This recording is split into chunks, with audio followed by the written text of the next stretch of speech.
Sí, señora. Bien, muchas gracias. Bueno, como les comentaba, el objetivo principal de esta reunión es recapitular algunos de los aspectos clave que deben contener los capítulos 1 y 2. Sé que me falta ahorita todavía el entregar la retroalimentación del segundo capítulo de algunos de ustedes. Sin embargo, espero que esta reunión también les ayude a anticipar un poquito hacia dónde pueden hacer las correcciones una vez que cuenten con la retroalimentación. Bueno, del capítulo 1, nosotros ahorita todavía tenemos pendiente esos últimos cambios que se solicitaron y puntualizaciones. En este sentido, voy a resaltar nuevamente qué es lo que debe contener cada una de las secciones del capítulo. El capítulo 1 se compone en general de 4 apartados clave más las justificaciones. En el caso de la historia del problema, es muy importante que se inicie con la definición de la variable y que el orden de los eventos esté planteado de manera cronológica. Yo les decía, pues no hay que plantear nuestra variable desde inicios de la antigua Grecia, ¿no? Desde inicios de la humanidad de antes de Cristo, tiene que plantearse a partir de que se estudia formalmente en la manera en la que le estamos conceptualizando. Entonces, si yo estaba hablando de aprendizaje de las ciencias naturales, pues a partir de qué fecha las ciencias naturales se integran como una materia oficial en nuestras aulas de clase y a partir de ese año que ya se empieza a enseñar con estas características similares a las que nosotros llevamos en la actualidad, que a lo mejor tenían otro tipo de herramientas para su transmisión porque no tenían pantallas inteligentes, pero la finalidad, los objetivos, la estructura tenía, digamos que ya esas similitudes con lo que en la actualidad estamos trabajando con los alumnos. Y en ese sentido, pues a partir de ese punto hablamos de ciencias naturales y podemos evaluar qué también el niño ha podido adquirir esos conocimientos y tendremos literatura que hable acerca de ello, ¿no? Que puede ser posterior o diverger en edades, en métodos, en tipos de exámenes, ¿no? Herramientas utilizadas para su enseñanza. Toda esa parte de cómo ha venido cambiando la podemos plantear únicamente si partimos de ese punto en el cual cuenta con condiciones similares, ¿no? Entonces, por eso es que, aunque las ciencias naturales puedan remontarse a los primeros estudios en biología, en historia, en antropología, pues esos no dan cuenta de la forma en la cual se está enseñando a nuestros niños en aulas en la actualidad y los podemos omitir. Entonces, realmente nuestros estudios en términos de la historia no tienen que regresarse tan atrás, pero con eso que encontremos de hace 50, 100, 200 años, podemos ser mucho más rigurosos, mucho más detallados de cómo se estudiaba, cómo se planteaba, qué se encontraba, qué fue produciendo, ¿no? En las generalidades, recordemos que aquí no tienen que hablarme de porcentajes, pero sí se tendría que decir si se utilizaban cuestionarios, si estos cuestionarios eran escritos, si había una estrategia particular que fue evolucionando hasta llegar a lo mejor ahorita a los exámenes que en espacios pueden ser hasta autogestivos. Luego viene la segunda sección, que es contextualización y definición del problema. Aquí es muy importante recordar, se trata de una sola sección. En esta es en la que nosotros podemos estar generando subapartados que ayuden a delimitar de manera más clara el contenido. La primera subdivisión que se realiza es distinguir el nivel en el cual estamos presentando los datos, si son datos internacionales, nacionales o locales, recordando que estos datos, por tratarse de contextualización, tienen que ser datos que remitan a grandes muestras, ¿no? Si son internacionales, pues hablamos de miles o cientos de miles. Si hablamos de nivel nacional, pues también tendríamos que hablar de miles de datos, y a nivel local estaríamos hablando de cientos, ¿no? ¿Por qué? Porque no remite a una pequeña investigación, un pequeño estudio, remite a esos resultados que se otorgan a partir generalmente de instituciones o de organizaciones gubernamentales o no gubernamentales. Entonces son, digamos que en ese sentido, datos epidemiológicos que dan cuenta de la magnitud del problema a nivel internacional, nacional y local. Y el segundo, la otra división que se puede realizar es en donde pasamos de esa contextualización en los 3 niveles a la definición propiamente del problema y la propuesta de abordaje.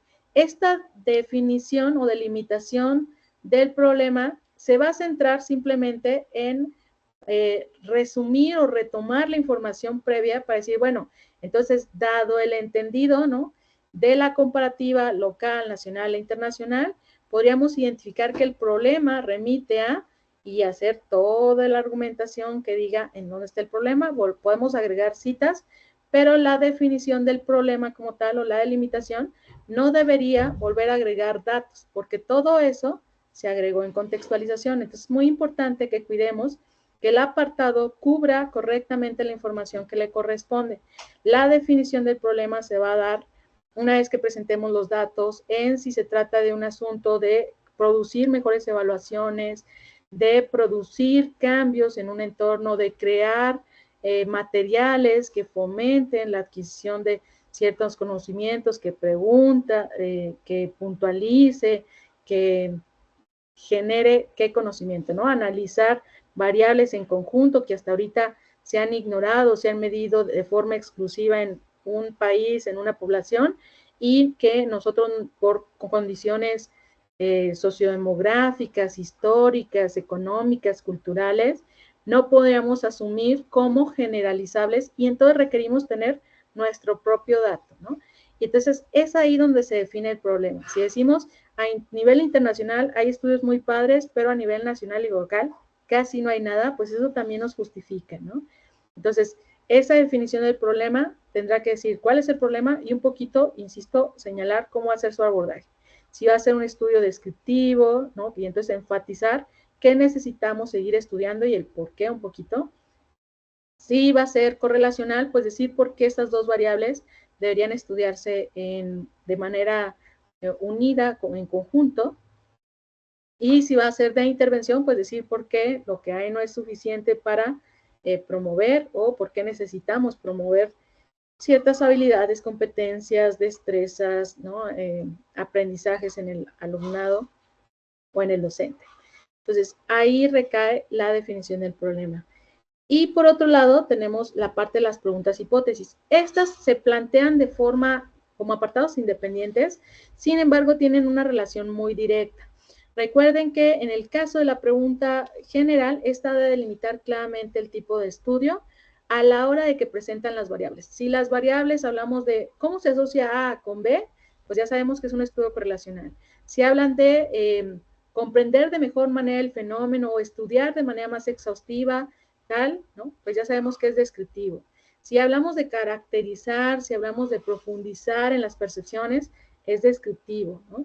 Y si hablamos de implementación, de manipulación, si hablamos de efectos, pues tendría que ser necesariamente experimental cuantitativo. Entonces, hay que cuidar mucho cómo es que redactamos la pregunta para que quede muy claro el tipo de estudio y las variables, en caso de que manejemos más de una, cómo se van a estar asumiendo, si a nivel de asociación o a nivel de explicación. Entonces, cuando nosotros generamos la pregunta y tenemos una temática general, tenemos una variable a medir o dos variables en el caso de los correlacionales, esa variable que se va a medir debe tener dimensiones. En este punto ya deben tener muy claras cuáles son esas dimensiones, porque ya hicieron ese primer acercamiento al análisis conceptual. Y entonces, cada una de las preguntas específicas va a estar enfocada en dos aspectos. La primera es que recuerden que nosotros respondemos la pregunta general, pero esa información puede desglosarse en las dimensiones, ¿no? El instrumento, si hablamos de inteligencia, pues el instrumento me da al final un coeficiente intelectual, pero a su vez puede decirme que también está el individuo, a lo mejor en nivel lógico-matemático, en nivel de conocimientos generales, en nivel de gramática y redacción, en nivel de comprensión lectora. Entonces, esas subdimensiones, yo no nada más respondo la pregunta general, digo, bueno, aprovechemos que ya están esas dimensiones y hagamos análisis particulares de esas dimensiones. Las preguntas específicas tendrán que especificar o tendrán que permitir comprender con esa información más, digamos que seccionada, ¿qué queremos hacer? ¿Qué nos vamos a cuestionar respecto a esa información? Vamos a querer comparar, vamos a identificar dónde está el nivel más alto, vamos a ver si la mejora se produce de manera homogénea o existe una tendencia hacia cierto tipo de dimensiones, vamos a ver si existen diferencias por géneros en la adquisición de A o B, si los individuos, dependiendo de la edad, logran un rendimiento diferencial en la dimensión A, B, C y D, sí, ¿qué? Entonces, con las dimensiones que vamos a hacer, cuando contamos con un único grupo. Si además de un grupo, ¿no? Experimental o de evaluación, tenemos dos, entonces también podemos hacer preguntas enfocadas a los momentos de evaluación y las comparaciones con esos grupos. Entonces, por ejemplo, quien va a tener un grupo en el que va a utilizar una metodología de intervención y otro grupo al que no va a exponer esa metodología, por ejemplo, para adquirir habilidades sociales, pues entonces, además de comparar las distintas habilidades sociales, que si comunicación, que si empatía, que si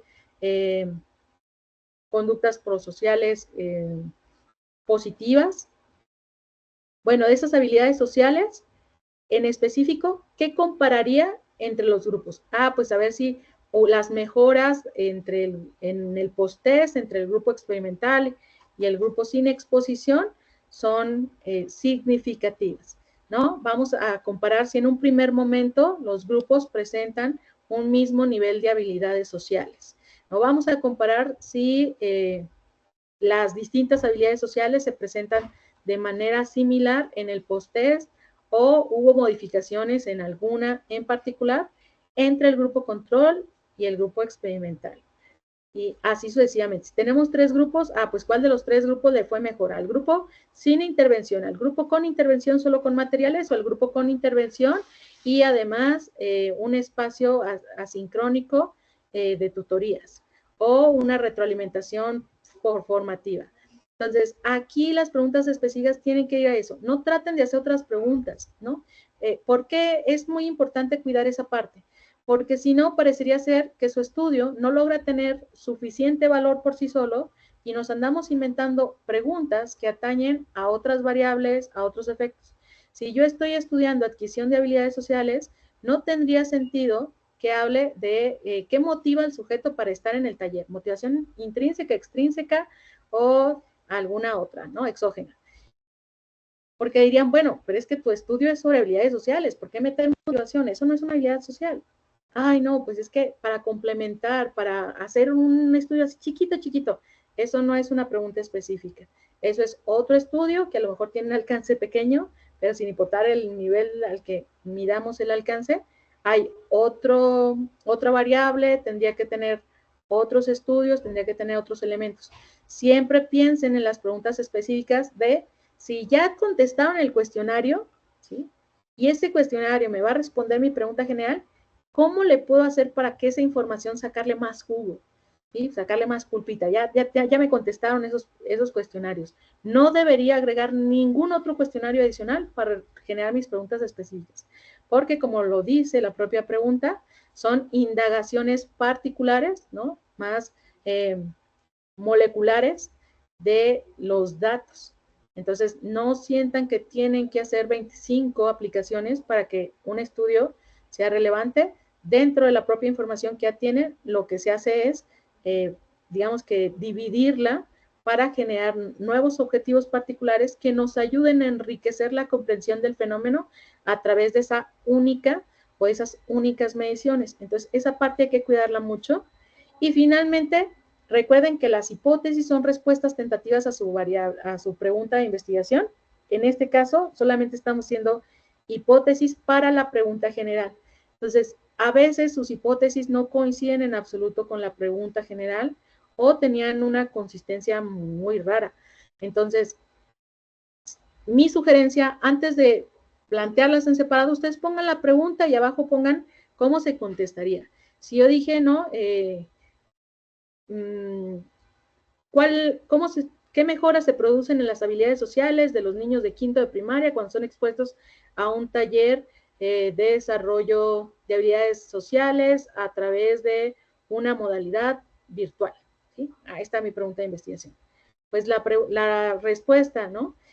Los sujetos mejoran significativamente todas las habilidades sociales, tanto de empatía como de comunicación y no sé qué, reflejadas posterior a la exposición al taller para la mejor habilidades sociales, tal. Entonces, esa sería mi hipótesis de investigación, ¿no? La que queremos que diga que sí va a haber cambios, que algo significativo va a ocurrir ahí, que se producen efectos.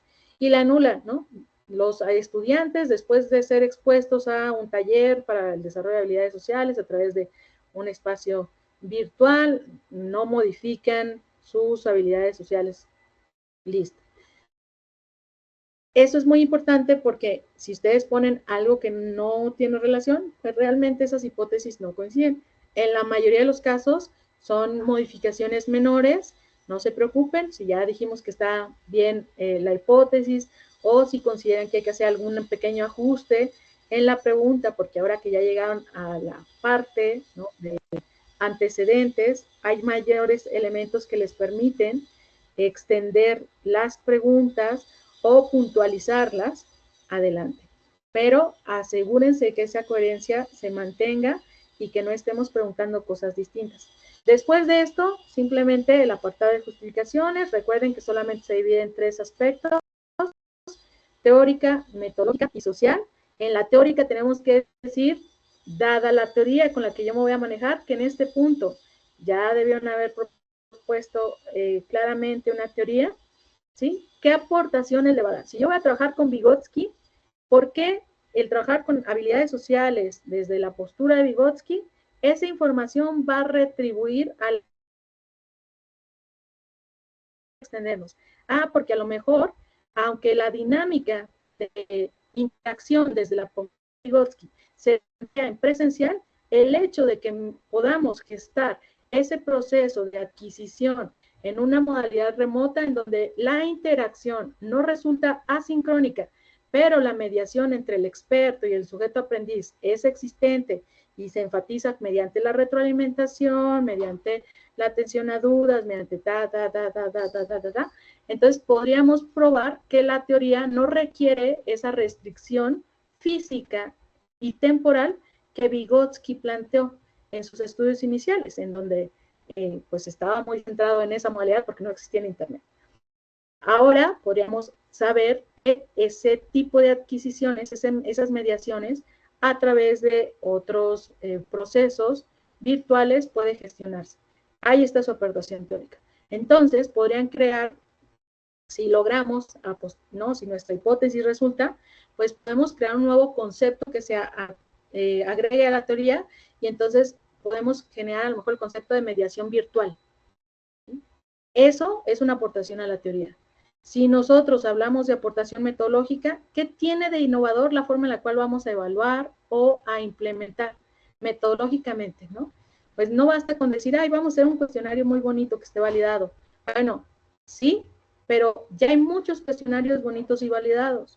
¿Qué elemento extra estás incluyendo? Ah, pues a lo mejor hay una mejor delimitación de las variables, incluye más dimensiones que propuestas previas, tiene una menor cantidad de ítems y entonces, aunque evalúa las mismas dimensiones, acorta el tiempo, el gasto, el proceso de análisis. A lo mejor lo voy a validar a través de una aplicación en línea y entonces nos ahorramos el tiempo de captura de bases de datos, de tal, y metodológicamente es más eficiente, más rápido, ¿no? Permite estar disponible para que el sujeto lo conteste en cualquier momento del día, en condiciones mucho más cómodas que en el aula, con ese escenario restringido, que luego los pone nerviosos. No, pues a lo mejor lo contesta en su casa mientras ve videojuegos, una novela, lo que sea, y entonces presta la atención necesaria, pero quitamos la mediación del estrés o la preocupación que luego se produce en escenarios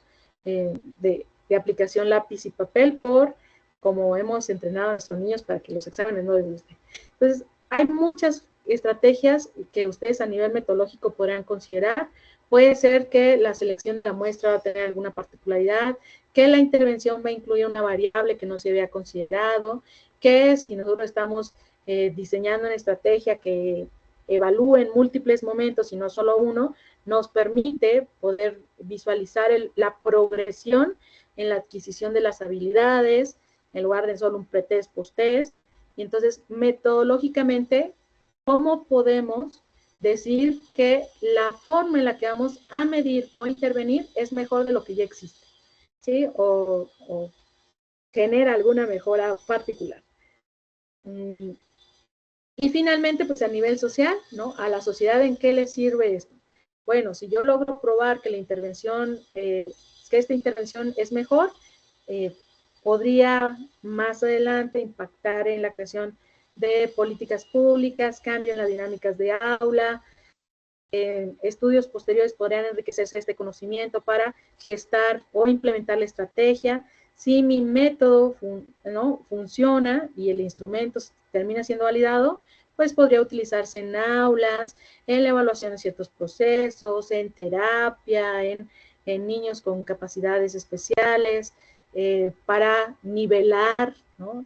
Si son procesos de adquisición, para facilitar el que niños que se encuentran en condiciones en las cuales no pueden ser expuestos a aulas o no pueden llegar a la escuela por otras cuestiones, bastaría con que tengan internet y con eso les damos el acceso para que adquieran habilidades sociales, de regulación emocional, de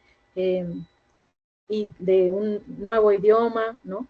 Entonces, vamos viendo realmente a nivel social cómo podríamos impactar, ¿sí? Incluso piensen en esa población, a esos 20 niños a los que vamos a intervenir, si nuestra hipótesis resulta, ¿no? Nuestra hipótesis de investigación resulta correcta, pues ya les ayudamos a mejorar esas habilidades, ¿no? Entonces, si no funciona, bueno, ayudamos a que se descarten, ¿no? A prevenir la inversión en las instituciones para medios que realmente no producen efectos.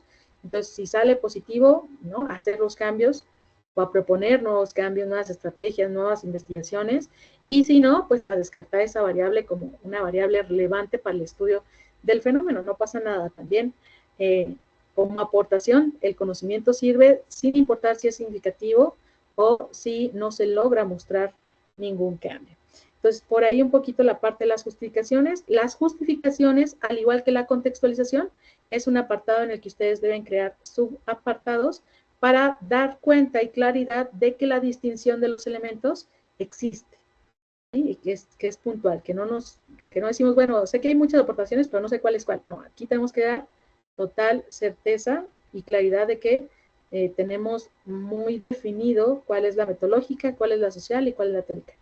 En la teórica no es necesario que anticipen cómo le van a llamar a los conceptos una vez que encontremos los datos significativos, pero sí que a nivel general ubiquen cómo podría mejorarse la teoría o respaldarse a partir de los datos que nosotros encontremos en nuestra investigación.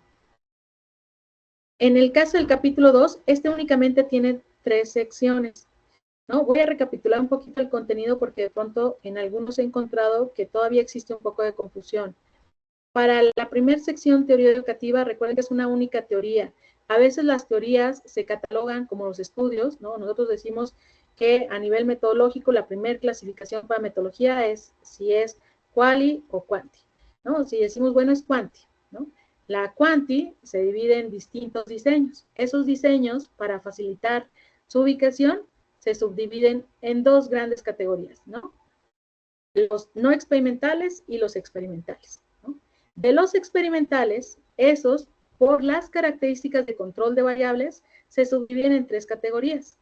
Los preexperimentales, cuasi experimentales y experimentales puros. A su vez, cada una de esas categorías se divide ahora sí en los diseños finales, ¿sí? De los preexperimentales, ¿no? De intervención con post-test, de pre-post, de tal, ¿no? De los cuasi experimentales, pre-post con grupo control, tenemos el de muestras seriadas, muestras cronológicas, etc. De experimentales puros tenemos el factorial, tenemos el de tal. Entonces, cada uno tiene muchas subdivisiones. En las teorías ocurre lo mismo. A veces, cuando hablamos de teorías, tenemos grandes categorías donde incluimos a todas, y entonces hablamos de teorías cognitivistas, teorías constructivistas, teorías psicogenéticas, teorías evolutivas, teorías del desarrollo, teorías conductuales.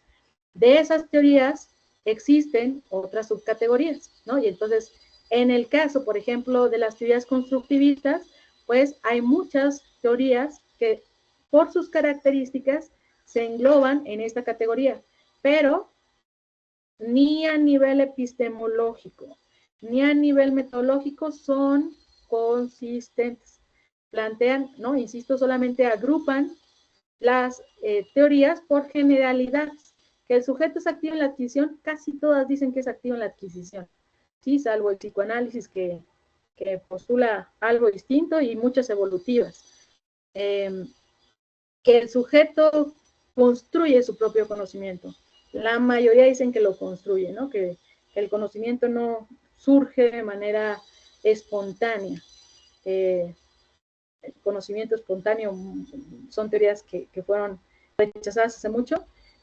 Pero si hablamos de teoría educativa en singular, entonces nos estamos hablando de la teoría psicogenética o teoría del desarrollo cognitivo de Piaget, o estamos hablando de la teoría socioconstructivista de Vygotsky, o estamos hablando de la teoría experiencial de Cole, o estamos hablando de la teoría de los aprendizajes significativos de Ausubel, o estamos hablando de la teoría de control de recursos de Patricia Haule, o estamos hablando de... Y hay un autor al que le achacamos esa teoría, al que le pone nombre a la teoría, al que señala cuáles son los conceptos y a todo su séquito de seguidores. Aquí, por ejemplo, si yo digo voy a usar a Bonfenbrenner, ¿no? Uri Bonfenbrenner, que es uno de los teóricos que a nivel de comprensión de cómo la adquisición se da por contactos con diferentes espacios a nivel individual, microsistema, ecosistema, mesosistema, perdón, y macrosistema. Y entonces dice, el sujeto va teniendo contacto con cada uno de los sistemas y cada uno de los sistemas enriquece la adquisición. Ninguno de los sistemas debe tomar prioridad para el sujeto y en todo caso esa prioridad debe estar de los más cercanos al sujeto a los más lejanos. Si el internet toma la batuta, que es uno de los más lejanos, el sujeto se va a perder en la cantidad gigantesca de información. Entonces, primero es el sujeto, luego los contextos más inmediatos, luego los espacios en los que dos contextos inmediatos coexisten y luego los macrosistemas en donde el sujeto tiene información de extraños, de cuestiones políticas, ecológicas y demás. Entonces, desde ese autor, yo puedo tomar a Bonfenbrenner y puedo señalar toda la teoría desde el autor e incluir nuevas aportaciones que otros autores que han investigado con esa teoría le incluyen. Entonces, como yo les decía, ustedes al final van a crear una aportación teórica. Entonces, si se basan en Bonfenbrenner y generan una aportación, cualquiera que se haya basado en Bonfenbrenner traerá aportaciones a la comprensión de cómo se produce ese proceso de adquisición. Y entonces a lo mejor hay otro autor que trae, que dice, no, es que el macrosistema todavía lo podemos subdividir, ¿no? Y entonces ya es macrosistema y exodosistema, y entonces se incluye otro elemento.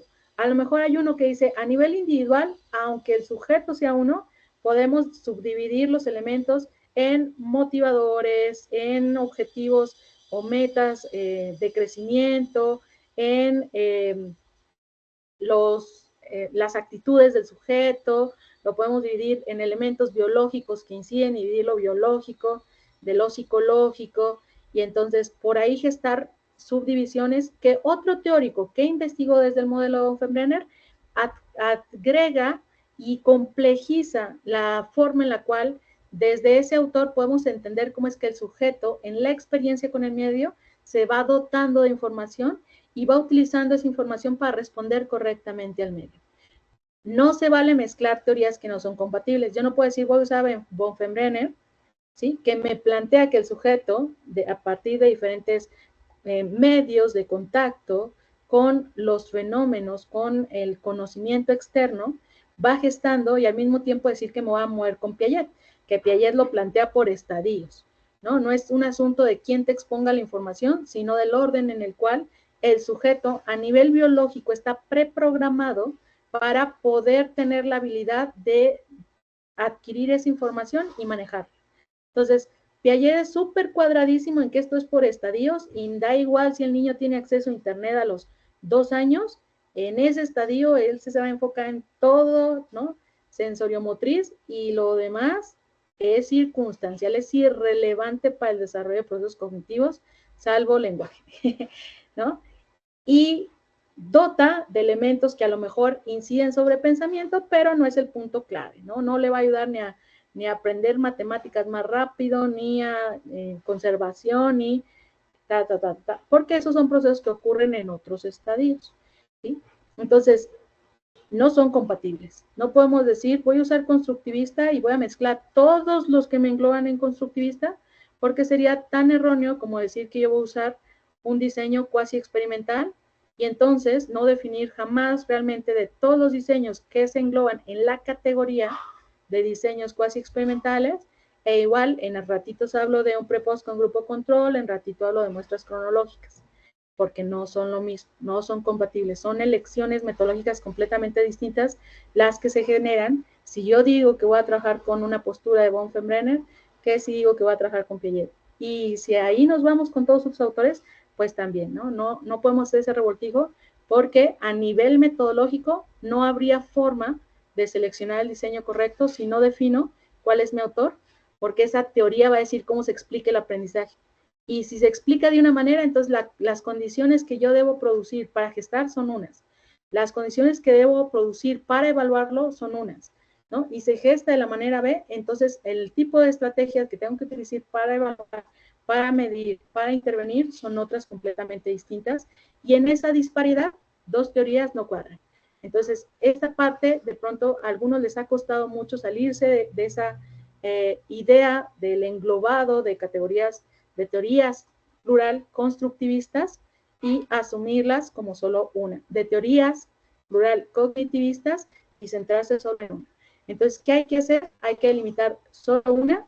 Es verdad que hay ciertos elementos que son compartidos, pero aparte de esos elementos, toda la parte explicativa y clave de la teoría es completamente distinta. Si me preguntan si Vygotsky en algún momento utilizó el término aprendizaje significativo, yo creo que no. O al menos no como un concepto clave de su teoría. Lo usó como lo usamos en el cotidiano, ¿no? De, ay, esto va a ser muy significativo para ella cuando se lo regale. Pero no es un concepto clave de su teoría. Y por eso es que cuando se habla de la teoría de Vygotsky hablamos de imitación, hablamos de procesos psicológicos básicos, procesos psicológicos superiores, hablamos de mediación, hablamos de zona de desarrollo próximo, hablamos de aprendizaje real, aprendizaje potencial, hablamos de todos esos elementos, ¿no?, que permiten los procesos de mediación, pero jamás hablamos de aprendizajes significativos. Y al contrario sería con Ausubel, ¿no? Ausubel no te va a hablar de imitación, mediación, zona de desarrollo próximo y demás, porque no son sus conceptos. ¿Sí? Él habla de diferentes tipos de aprendizaje, entre los aprendizajes detona todo lo que tiene que ver con aprendizaje significativo, los subcategoriza, dice bajo qué condiciones se produce, qué características tiene que tener la exposición para que sea significativa, ¿no?, en tanto tenga un contacto directo con la realidad, y entonces son otros los conceptos que el autor va a utilizar, y así sucesivamente. Entonces no mezclemos, ese es uno de los puntos clave que tendrán que trabajar y que pueden ir adelantando desde ahorita. Si nos faltó definir la teoría, entonces ahora sí espero que quede mucho más claro a qué nos remitimos con una teoría educativa, y en esa compatibilidad pues que podamos seguir avanzando y trabajando. Ahora bien, de esa teoría no solamente que decir el nombre, hay que decir cuáles son los conceptos claves y los mecanismos de aprendizaje. Es decir, no basta con que yo diga, oh, sí, de Bandura, ¿no?, él habla de aprendizaje por observación, aprendizaje vicario, ¿no? Y entonces para él es muy importante el reforzamiento y las conductas sociales y la imitación. Pero, ¿qué significa cada uno de esos conceptos, ¿no? ¿Qué es conducta social? ¿Qué es imitación? ¿No? ¿Qué es aprendizaje vicario? ¿Qué condiciones son las que tienen que estar, ¿no?, sobre la mesa, ¿no?, para que el sujeto podamos decir que está expuesto a una condición de aprendizaje observacional? Si hablamos de cada uno de esos elementos, ¿no?, de reforzamiento, no detonante, de estímulo discriminador, ¿qué significan? Es muy importante que no solo usemos términos técnicos, sino que desglosemos realmente a profundidad de qué van, y si los pusiéramos en un escenario real, ¿qué implicaría para la exposición del niño? Entonces, ¿yo qué tendría que hacer? para que este niño, ¿no?, que está sentadito aquí en su pupitre, en su banquita, en su mesita, si yo le quiero enseñar raíz cuadrada, entonces, ¿qué condiciones, dado que plantea Bandura, tendría que establecer para que la información cuadre con esos mecanismos y permita la adquisición? Le tengo que dar una libreta, le tengo que poner un ejercicio, le hago 4 preguntas, le explico en pizarrón, ¿no?, lo felicito si atendió correctamente, lo regaño si se equivoca, ¿no?, le doy otra oportunidad, le pido al compañerito al lado, ¿no?, que le sople la respuesta, le pido al grupo que si puede apoyarlo, divido la actividad en tareas, la presento en un solo ensayo. Esa es la parte del meollo de la teoría educativa, ¿sí? Por eso, esos conceptos tienen que estar bien definidos, no solo mencionados. Y eso es muy importante porque de ahí, quienes van a hacer sobre todo intervención, quienes van a crear instrumentos, pues lo que tienen que preguntar depende de cuáles son los conceptos, de qué dice el concepto que se tiene que hacer, que se tendría que presentar para que yo pueda decir si el individuo realmente presenta o no, o en qué grado presenta esa habilidad, esa competencia, ese conocimiento, esa categoría. Entonces, la teoría educativa es clave porque si no tenemos ese desglose a la hora de tratar de explicar y de ver la aportación, no vamos a saber, ¿no? No podemos omitir esos elementos. Hay que ser muy cuidadosos en que su inclusión, cuando son conceptos teóricos, incluyan las definiciones y expliquen cómo se ligan. Tampoco es un glosario. Hay que decir, si hablamos de mediación y de zona de desarrollo próximo, real, ¿no?, potencial, la mediación, qué juego toma, cómo están ordenados esos, en qué momento un desarrollo potencial se vuelve la zona de desarrollo próximo posterior, ¿no? Y entonces decir que para Vygotsky el proceso de adquisición es como una espiral, ¿no?, que progresivamente se va elevando. Entonces se va extendiendo en cuanto el conocimiento crece y es un continuo. Para Vygotsky, y es una cosa fabulosa para la mayoría de los teóricos que abordan el aprendizaje como un continuo y no por etapas, que asumen que el sujeto, ¿no?, aprende incluso el último día de vida, no solamente hasta los 12 años. Entonces, por ahí hay que ser muy detallosos, muy cuidadosos con que esos elementos sean claros y que tengan relación, insisto, para que no parezca meramente un glosario o un compilado de el autor dijo todo esto, ¿no? Usted investigue cómo se une la información. No, al contrario. Ustedes tendrán que crear un capítulo tan bien estructurado que si el sujeto no sabe, ¿no?, si el lector de su tesis no sabe nada del autor, lo aprenda prácticamente todo con esas páginas. Luego viene la sección de análisis conceptual. Esta va a tener 3 elementos clave. La comparación entre conceptos, que yo ya se los venía diciendo. Tienen que decir cuáles son los conceptos actuales que difieren, ¿no?, que no vayan a poner conceptos que sean parafraseos, que de pronto a alguien por ahí se le barrió esa parte.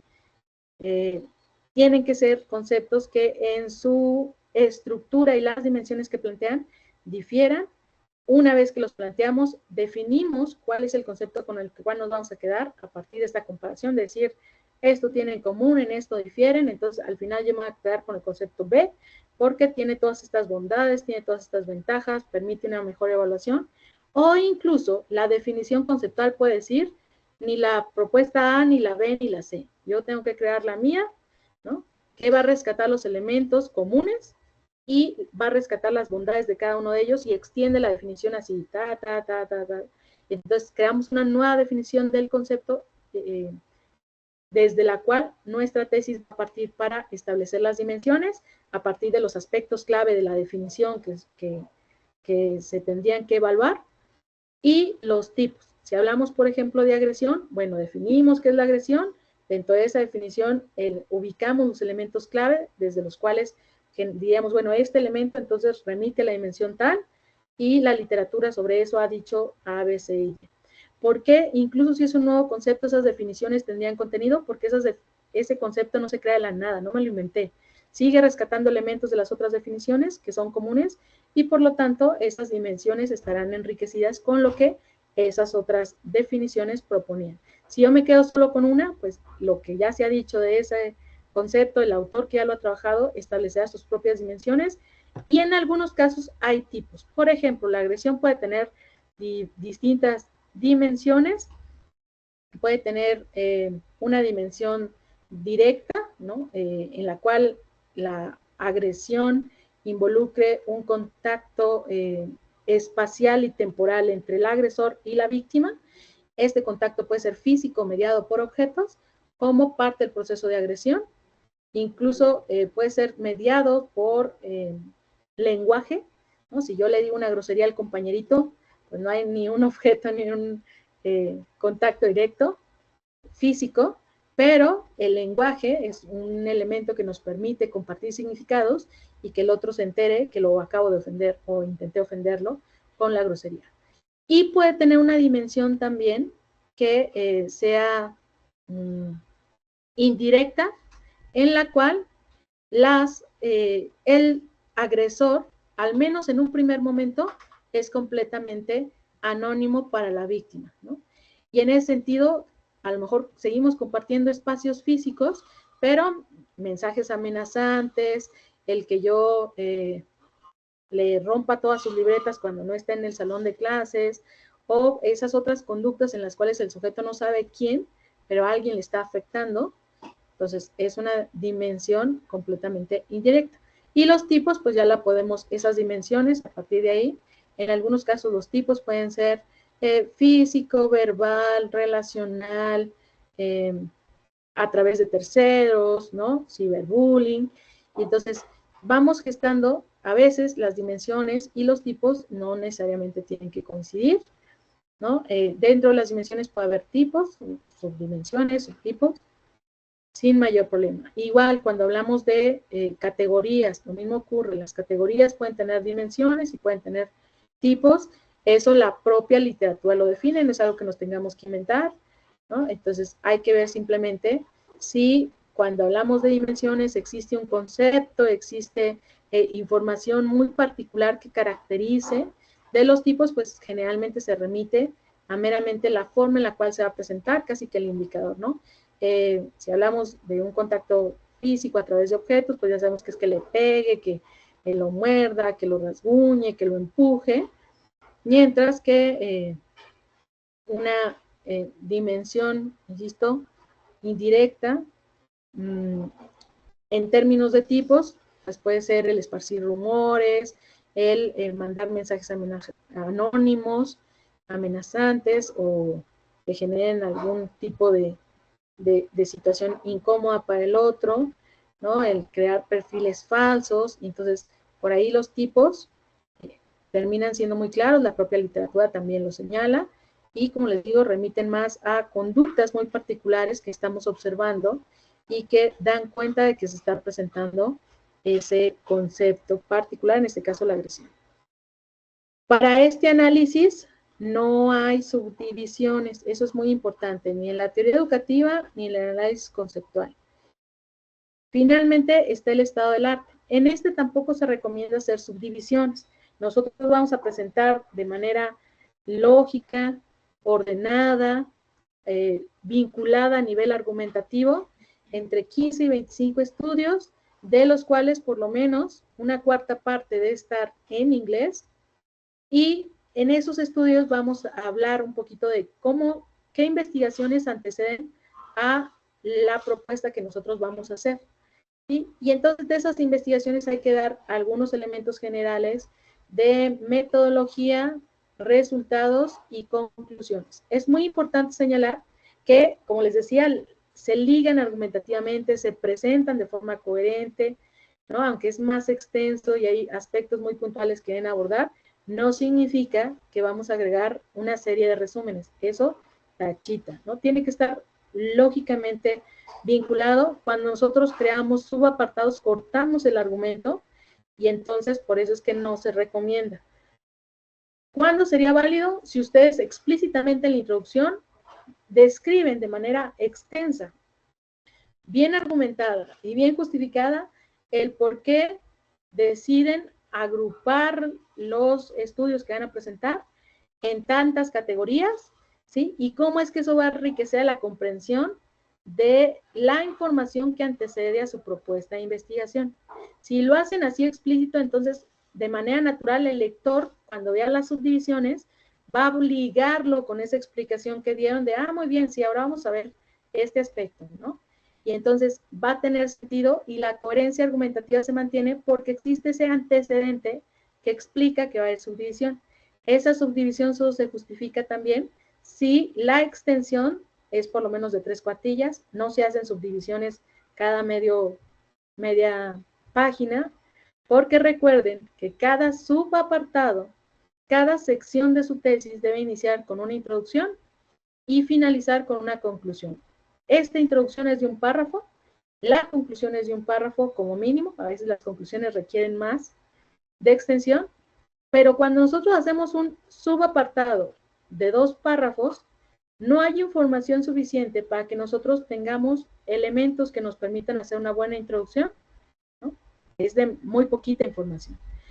Y tampoco para hacer una conclusión. No podemos tener tan poca información que pareciera ser que la introducción y la discusión son del mismo tamaño que el contenido, ¿no? Creamos innecesariamente texto que distrae la atención del lector, ¿no? Apenas dice, me van a mostrar un montón de cosas, párrafo, se acabó.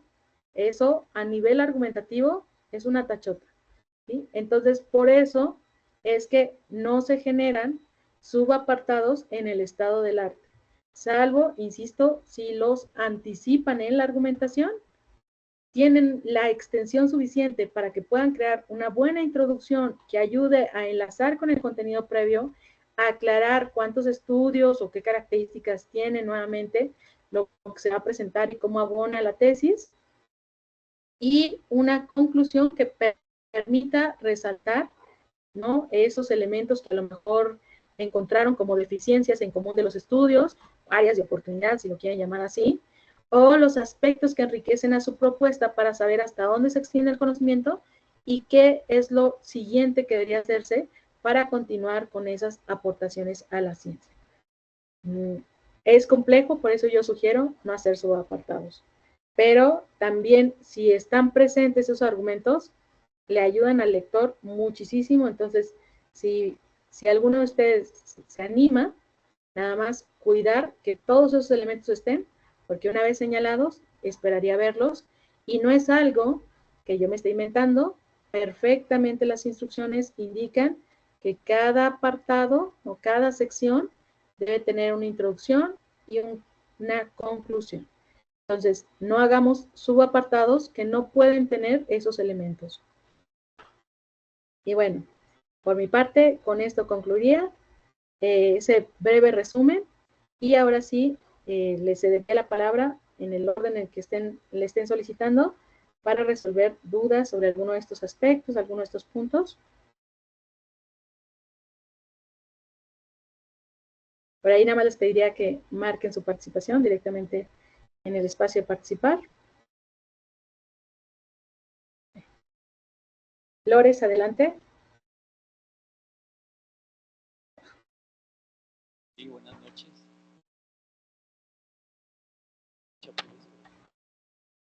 Hola, buenas noches.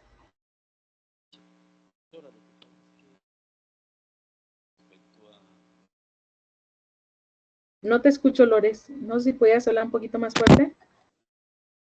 Buenas noches, ¿ahí me escucha? Ahí, perfectamente, adelante. Bueno, lo que pasa es que tengo una duda con respecto a la última parte del capítulo 2, con respecto al estado del arte, porque yo de pronto cometí un error. Digamos, la parte de los resúmenes no son necesarios. A mí yo creo que este documento es como entrelazado y es como una narración de todo un documento, ¿cierto? Eso es lo que yo entiendo. Es que no son resúmenes, pero sí tienes que exponer. Por ejemplo, si tú dices, voy a hablar de un tema que conozco, porque si no poner un ejemplo concreto me va a ser difícil. Si yo hablo acerca de la toma de decisiones en condiciones de dilemas de bienes públicos, yo tendría que decir, bueno, los dilemas públicos se han abordado en diferentes modalidades. Para la presente tesis, el interés se enfoca en aquellos en los cuales abarcan grupos de más de 4 participantes. En ese sentido, tenemos 2 tipos de dilemas que los abordan, los dilemas de recursos y los dilemas de bienes públicos. En los siguientes se describirán los principales estudios que embonan a estos 2 tipos de dilema, iniciando primero por aquellos que corresponden a los dilemas de recursos y posteriormente los que competen a dilemas de bienes públicos. Siguiente párrafo. Uno de los principales estudios sobre dilemas de bienes públicos en la actualidad es el reportado por fulanito, ¿no? O, si queremos hacer la cita parentética, es el desarrollado en Perú con una muestra de 200 alumnos de telesecundaria, en el cual se les expuso una tarea de realización de un proyecto de clases y se midió la cantidad de aportaciones a través de los tiempos que duraban trabajando en la plataforma, ¿no? La actividad se realizó completamente en línea para poder monitorear el tiempo real que cada uno de los integrantes del equipo pasaba realizando la tarea. Como principales resultados encuentran que conforme existe un participante que tiende a llevar o a generar rápidamente aportaciones en la página, decrementa la aportación del resto de los compañeritos. Esta relación es en un nivel proporcional o en una tasa de 1 a 4, ¿no? Entonces, por cada aportación adicional del participante, decrementaba en 4% o en 75% la participación de los compañeritos, generando que en la mayoría de los casos el 75% de los proyectos donde existía un participante que era muy productivo en la realización del proyecto, el resto de los otros no colaborará. Para el autor, esta no participación de los compañeros fue catalogada como parasitaje, ¿sí? Y entendido en la equivalencia que se hace con los animales que viven como parásitos, aprovechándose de las condiciones favorables que gestan otros animales para el consumo de alimentos. Esta aportación es interesante porque permiten comprender una mejor manera de evaluar los estudios. Algo similar se produce en una investigación realizada en Suecia, en donde los participantes se enfocaron en realizar una tarea de dilema de recursos. Sin embargo, aquí se emuló la condición de la aportación a través de un espacio virtual en el que los participantes gozaban de 0 recursos y podían tomar de un espacio común tantos, ¿no? Los resultados del estudio indicaron que los sujetos tienden a 80% de los participantes eligió A, mientras que 10% eligió B y el resto de los participantes optaba por no realizar consumos a lo largo de la tarea para evitar el agotamiento. Los autores indicaron, ¿no? O a partir de este estudio se encontró que una parte importante de los individuos tienden a tener colaboraciones muy prosociales, pese a que eso afecte la obtención de recursos finales para cada uno de ellos, ¿sí? Esta conducta prosocial resulta muy relevante para el presente estudio por tal situación, y en otro sentido, con el objetivo de estudiar específicamente estos comportamientos, se llevó a cabo una investigación con población colombiana en la que los participantes pues todo el tiempo vamos ligando los estudios y vamos diciendo cómo es que hay otra aportación, ¿no? O hay una serie de estudios que en su conjunto nos permiten comprender, entonces, cuando se habla de parasitaje, cuando se habla de conducta prosocial, cuando se habla de cooperaciones o de conducta competitiva dentro de los dilemas de recursos. Termino mi argumento y digo, situaciones similares se han observado cuando nosotros hablamos de recursos en los que se generan por la aportación de cada uno de los compañeros, ¿no? En este caso, dilemas de bienes públicos, donde el primer estudio identificado en los últimos 5 años es el de Pereira, González y Martínez, que resalta tal. Aquí, insisto, la argumentación es un punto clave. Del estudio no se vuelve un resumen, se vuelve una integración de la parte metodológica, el resultado y el señalamiento de cómo es que ese estudio aporta a la comprensión del fenómeno y, por lo tanto, a entender hasta dónde está el conocimiento y por lo tanto, el paso siguiente que da nuestra investigación, que es extender el conocimiento existente, ¿qué tendría que hacer? ¿No? Y entonces yo ya termino de presentar todos mis estudios, paso de los estudios de dilema de recursos a los estudios de dilema de bienes públicos, y al final, una vez que presento todo, entonces recapitulo cuáles fueron los hallazgos más importantes de estos autores, dónde están las bondades de sus proyectos, dónde está la necesidad de seguir estudiando, dónde se encontraron más inconsistencias, huecos, qué aspecto de pronto no están considerando como un elemento mediador de los procesos interactivos que en la toma de decisiones están presentes, la implementación de sanciones, la comunicación, el que los recursos en la vida real no son homogéneos y eso altera la toma de decisiones. Y entonces yo digo, voy a proponer un estudio que sea mucho más realista, en el que voy a dejar que los chicos se comuniquen entre sí y que partan de una designación al azar de recursos en grados diferentes, que no tengan todos inicialmente 10 fichas, uno va a tener 4, uno va a tener 20, uno va a tener 6, uno va a tener 2. Y como en la vida real casi nunca sabemos de cuántos recursos disponen los otros, ese dato de con cuántas fichas iniciaron va a ser completamente exclusivo del participante. Para asegurarme que no se comuniquen más allá de lo que yo diga, se van a comunicar por una mensajería de chat que yo les voy a proporcionar y que va a estar restringida para esa actividad, para que luego no se pongan a hacer otras cosas. Y la designación de recursos se va a dar, ¿no? Los voy a poner en salones distintos para que nada más ellos sepan cuántos recursos tienen y cuánto van ganando, cuánto van perdiendo a lo largo del juego de dilema de bienes públicos. Pues así tendrían que hacerle cada uno de ustedes. Integramos la información, sumarizamos, en la parte de la conclusión decimos entonces qué sigue y terminamos diciendo lo que vamos a hacer. Nuestra propuesta en elementos generales con un parafraseo amplio de lo que va a ser el objetivo de la investigación. No sé si eso queda más claro, Lores. No, súper claro. Otra pregunta, doctora, ¿para cuándo queda esa corrección de la 3.2, la actividad 3.2? Ajá. Yo se las estaría enviando a la mayoría el día de hoy, mañana por la tardecita, a más tardar. Pero ¿para cuándo sería la entrega de la corrección de la 3.2? La entrega final es el día 18 de agosto. 18 de agosto, pero yo digo de la actividad 3.2, no la última, la 4. La 3.2 debió haber sido entregada la semana pasada. Si por ahí en tu caso todavía está pendiente, comunícate conmigo y lo revisamos ya en lo privado. Perfecto, sí, por eso. Bueno, muchas gracias. Sí. Bueno, no sé si por ahí alguien más tenga alguna duda, inquietud que vamos a aprovechar para resolver.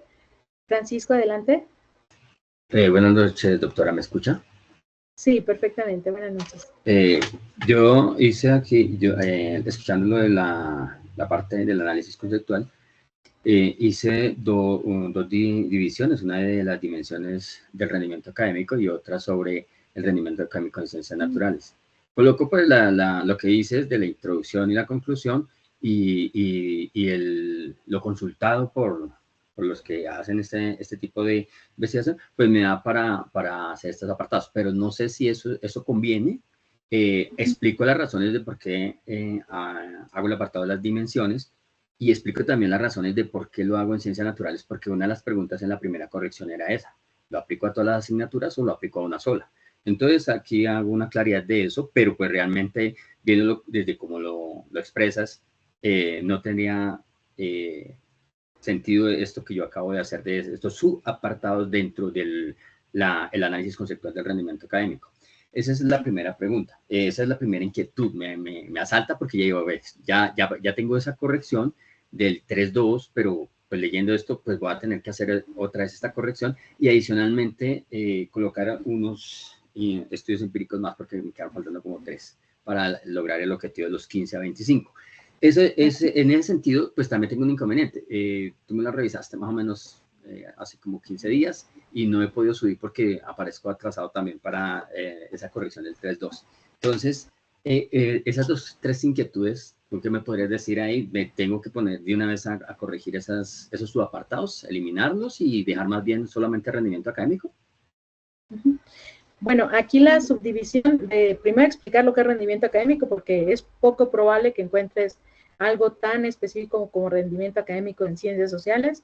A lo mejor ya por los estudios que están haciendo, sobre todo en el área de matemáticas, de física, de química, donde la evaluación es un poco más común, podrías encontrar que existen esas definiciones que te ayuden para respaldar el que en realidad pueden especializarse para una ciencia y simplemente ajustar el tipo de ciencia o área de la ciencia sobre la cual va a versar la evaluación de rendimiento académico.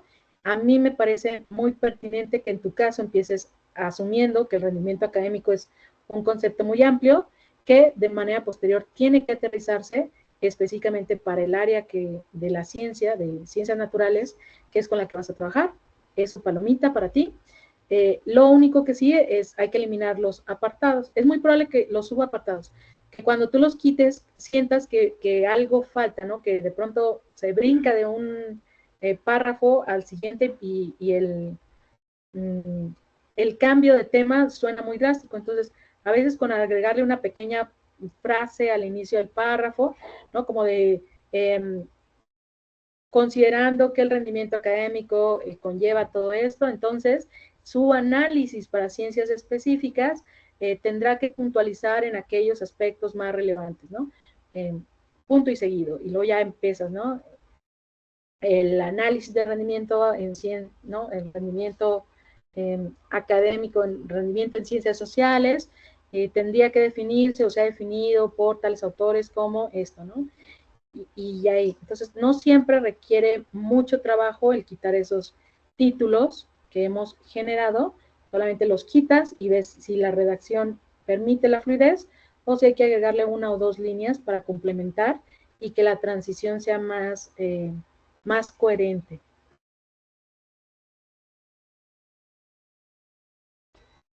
Con respecto a lo de las entregas, háblame en privado y checamos tu caso particular para no generar confusión. En caso de que alguien más tenga alguna situación así, de alguna entrega que esté pendiente, lo vemos qué situación es y cómo lo subsanamos. En este punto, lo más importante es que ustedes sigan abonando a la actividad final. Entonces, ya en lo particular, vemos cómo hacerle para cubrir con esas entregas y que no se vea afectada la calificación y que tampoco se distraigan del objetivo de la entrega final para el día 18. No sé si respondí o me faltó responder alguna de tus dudas, Francisco. Sí, doctora, sí, claro. Esto también me lleva a unos ajustes que tengo que hacer también en el planteamiento, porque obviamente no consideré el aspecto de las ciencias naturales, pues ahorita por lo que se delimita en la pregunta que me haces en la primera corrección, pero es cierto que si quito esos subapartados, mire que un documento tan pues más extenso, porque lo estamos construyendo ahora, siempre le dificulta a uno ese manejo, de tener, uno quisiera que fueran unos subapartados donde pudiera uno clarificar los aspectos que está revisando.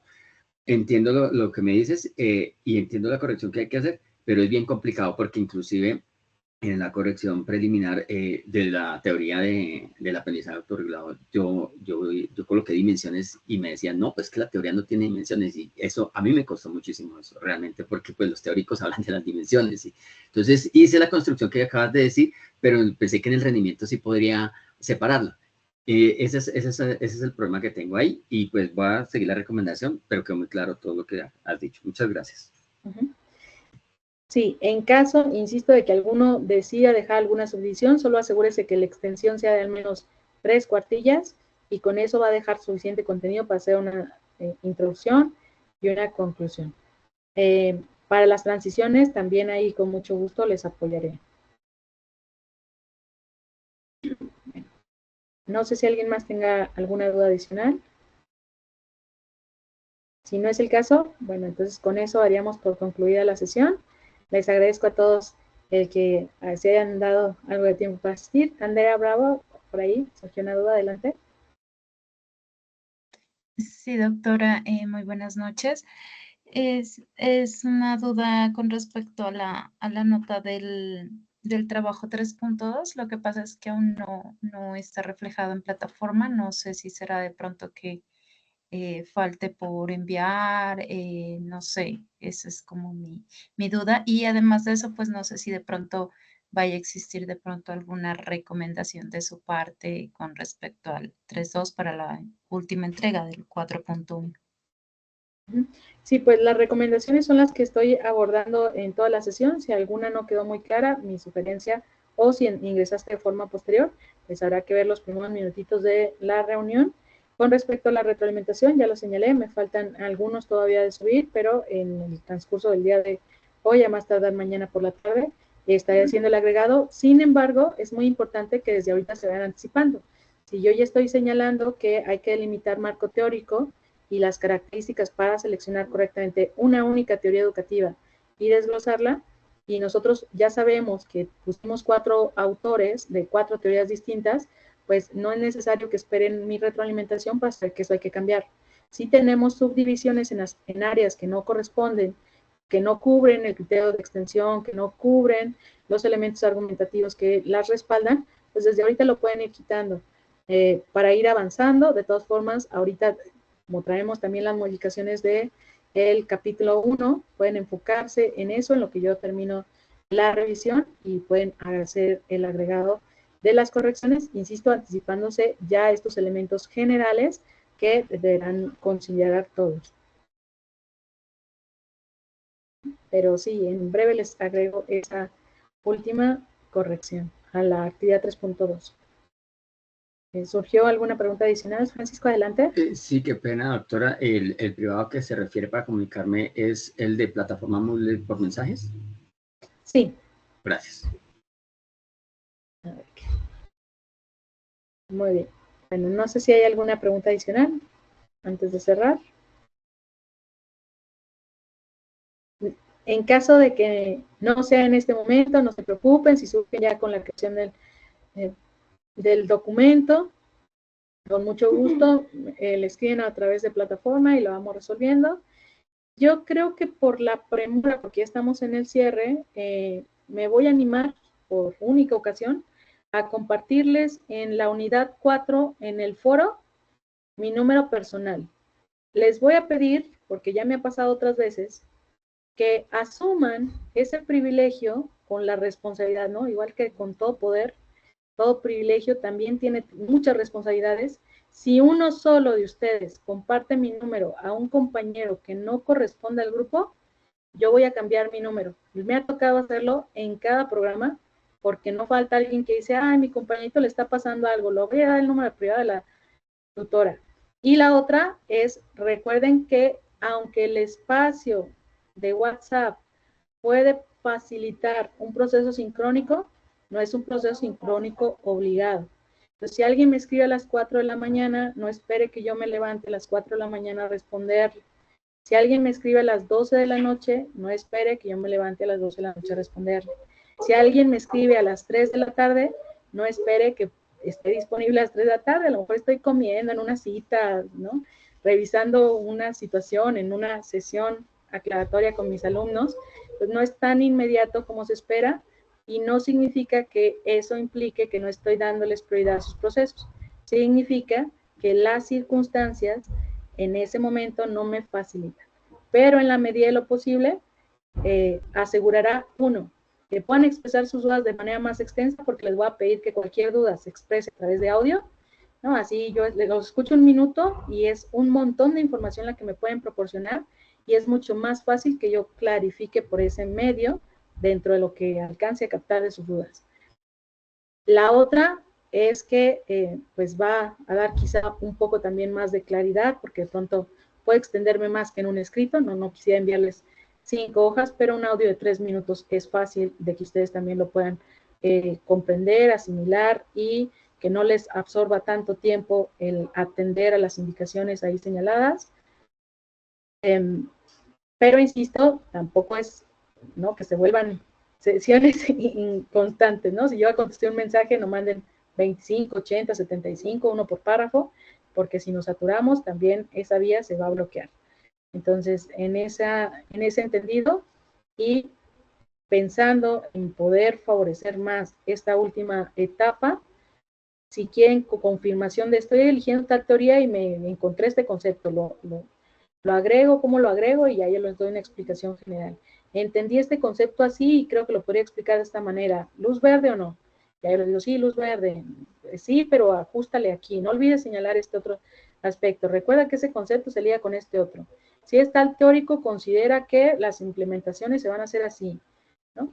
Y pónganme un poquito en contexto, porque de pronto, si se me olvida de qué va su investigación, pues no tendría a la mano el equipo de cómputo o el archivo muy preciso. Mi memoria es un poquito como la de Dori, entonces siempre estoy viendo notas, revisando, pero si me encuentro en la cafetería, en la calle, en la espera, en la fila para el banco, a lo mejor no recuerdo, entonces bien, mi tesis va de esto, mi título de la tesis es este, ahora sí, te pongo en contexto, en análisis conceptual estoy pensándolo así, ¿qué recomiendas? ¿Qué sugieres? ¿En esto qué te parece? ¿No? E incluyo, aquí si puedo hacer un apartado, me quedo 2 cuartillas, pero retomo tal y tal elemento. Lo dejo, si puedo el apartado, no lo agrego, y así vamos a resolver esas dudas, espero, de forma más inmediata, más ágil, y también voy a, espero, ¿no? Facilitar que estas 2 semanas se logre completamente el objetivo con todos ustedes. Bueno, veo que no hay dudas adicionales, en mi speech también para dar tiempo en eso. En un ratito más les hago la publicación y les agrego la grabación para que la tengan disponible. Les agradezco a todos su presencia y la exposición de las dudas porque luego son compartidas y entonces a los que están presentes y a los que verán esto de forma posterior les ayuda. Entonces eso siempre es bienvenido. Que pasen muy bonita tarde y en un rato más les estaré enviando esas retroalimentaciones a la actividad 2.2 y atendiendo a los mensajes que quienes señalaron situaciones especiales, pues requieran que se aborden a través de la plataforma. Hasta luego. Buenas noches, muchas gracias. Hasta luego, doctora, muchas gracias.